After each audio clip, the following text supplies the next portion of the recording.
And I noticed there's a couple more wash fixtures that are there.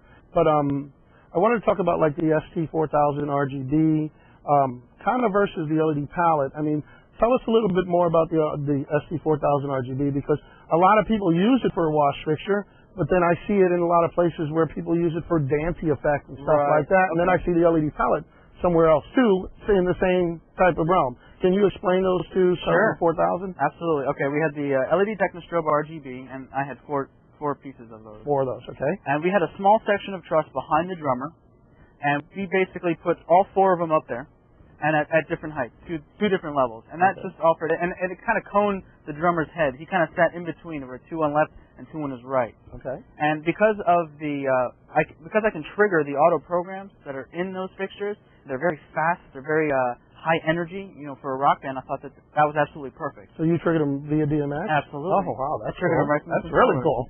Yeah, and I incorporated that in the show, wherever necessary.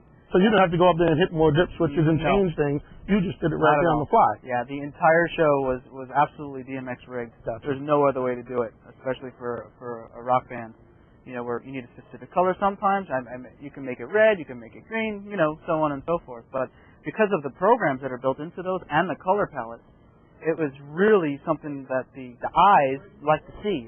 I call it eye candy. And it also helps to incorporate more of the audience, make them feel part of the show, because there's stuff going on in the background, there's stuff changing colors really fast, or if I had the option to slow it down if I wanted to.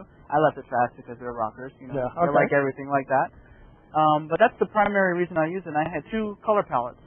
All 4 of the LED Technostrobe RGBs were facing straight forward, flat against the truss. But the color palettes were actually angled at 45 degrees offset. Oh, so you gave it a little... So it gave it a little pizzazz, some funk to it. Very cool. It's different.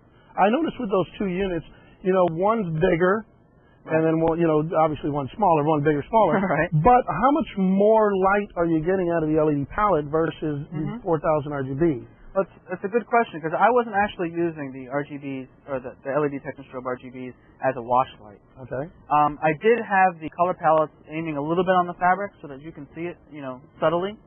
And but the overall output, because there's more LEDs for the color palette, there's going to be a little bit brighter output. Yeah, gotcha. So, but once again, I wasn't really focusing on the output of those versus what it can do to your eyes, because I can control 8 different sections of that color palette. Yeah, that's really cool. Right. 27 channels of DMX, and you can control so much. Oh yeah. You can make, you can make so many different programs and just have a lot of fun with that particular piece. I noticed you also use some lasers. What did you use? Everybody loves lasers when they go to a concert. Right. I noticed you used a couple lasers. How many of those lasers did you use, and what did you use? Well, I actually used 1 scorpion scan. Okay. And that was it. Wow. I thought there was more. No, there was only 1. It really has a huge coverage area, that one, and that's one of the main reasons why I chose it. I also chose it because it's fat beam, the fat beam technology that was developed here at Chauvet. And just the beam itself is, as thick as my pinky instead of the thickness of a ballpoint pen. And it's DMX controlled. I was able to tell it how wide of a coverage area I want or how narrow. When the singer was on the ground doing his thing, looking up with the microphone, bam, I hit that laser and it was just covering his head. Oh, it looked so cool. And that's one of the reasons why I chose the Scorpion Scan. I also noticed when I looked up, I saw that there was a lot of parkans up there. Now, we talked about this 20-amp circuit. Right. Who are you fooling here, okay? I know parkans take a lot of electricity. Okay. How did you accomplish this in the design? All right. Well, first, they might look like conventional parkans, but don't let your eyes fool you because they're not. They're LED parkans. Oh, okay. And that was our LED Rain 56s, and I had 5 of them up there. Okay. And those were strategically placed right above each person in the band.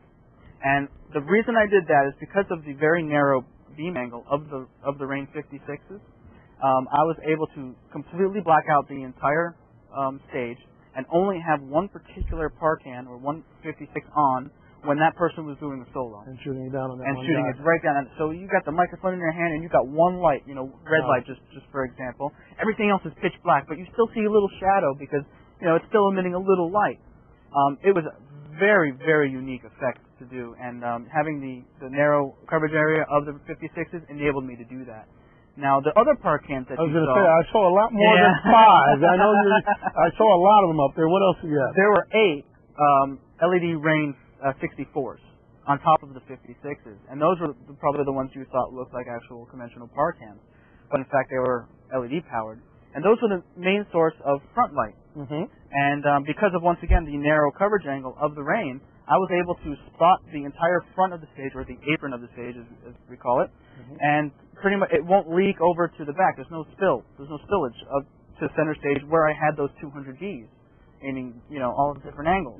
So that's why I chose the 64s. They were my main source of light, and they were completely lining the 10-foot section of truss. Well, and I noticed that there was a lot of movement too. I know you had some moving head fixtures in there because I saw gobos. Yes, okay? So what did you bring into that picture, and why did you choose those specific ones? Okay, well, a lot of the bands, I know they travel a lot. Okay. And they go to different venues and bars and, lounges, wherever they play. And they need different fixtures to punch through fog. They need different fixtures to get their projections up on the wall. Let's say they want to put in their own custom gobo. Exactly, their name. Exactly. I needed something that would help them to do that. So I chose 2 Q-Spot 152s and then 2 Q-Spot 200s to help me accomplish this task. Well, why don't we talk about the Q-Spot 152? Because I really like that fixture. That fixture, the optics in it, it has such a bright white. Okay.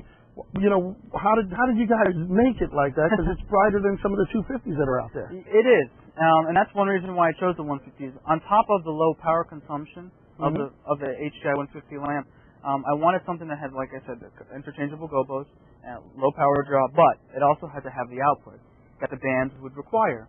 So I put those two, one on either side of the stage, on that trussing that was behind the drummer, so that anybody in the audience could, see the light there. They like to see movement, and that's why you mentioned I chose the 152s, because when I have, let's say, the LEDs on red and the entire stage is washed red, I can take those moving heads and do a contrasting color, like let's say a yellow or even a white, and it's just going to make those lights that much brighter, because it pops, it stands out, and it gives dimension and depth to the stage on top of the gobos and the rotating color wheel, and it doesn't weigh a whole lot. Oh, no. So it's kind of like, that's great for the guy who's moving the road show that's moving around. It's easy for the band to relocate and move them around.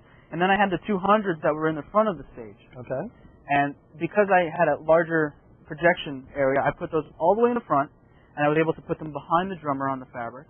So I had the 200s facing backwards, for the most part. I mean, it's a moving head. I can put them wherever I want. And then I had the 152s aiming front, facing forward. So the movement of all 4 fixtures, I was using the generator window in Show Express. I was actually able to take those 4 pieces, those 4 moving heads, create a single look, and then take the fanning effect that's included in there and basically add a delay to each one of the fixtures.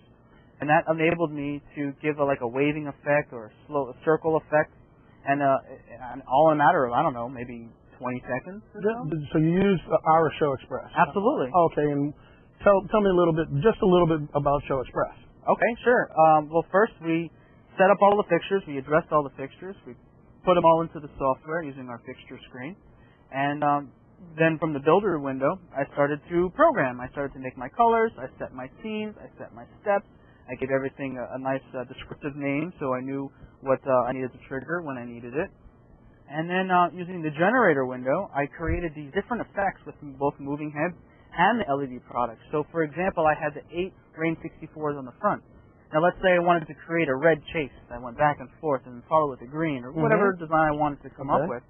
With the generator window, I'm able to do that. I can actually import a sine wave, which kind of goes up and down, kind of like a bell curve almost. And pretty much you can think of that as the dimmer. As that line is at the bottom, your dimmer is at 0. And as that line moves up to the top, your dimmer is open or increased. And when you set that delay to all of those fixtures, it looks as if the lights are kind of moving around. And it's all because of the generator window built in.